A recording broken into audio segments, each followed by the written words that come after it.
magandang araw sa inyo. Ito si Gracia Vlog. Nagliligpit ako ng aking mga kahoy na mapakinabangan. Ayan, ganyan ako katyaga mga idol, no? Kasi pag oras na kailangan ko siya, ayan, pwede lang akong kumuha dyan mga idol, no? Ganyan kasipag ang inyong inday. Ayan, yung mga kahoy, yero, yan mga idol ang aking gawa. Yan, ganyan karaming kahoy ang itatayo ko mga idol para hindi siya masira at yung sirang trapal, yan, tatapon na yan mga idol, no? Ligpit yung mapakinabangan pa mga idol. Yan, yung mga kahoy para hindi mabasa oras ng tag-ulan, kailangan itayo siya mga idol. Ganyan kasipag lang si Inday.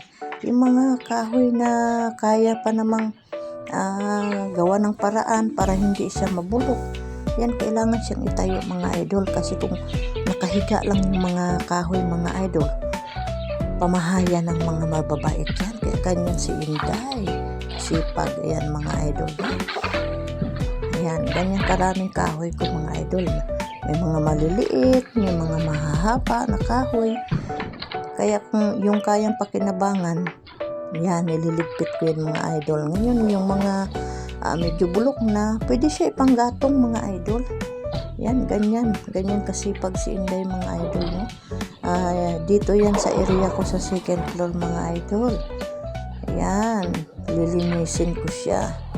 At mamaya, pag natapos ko itong gawin, wawalisan ko yan mga idol, no?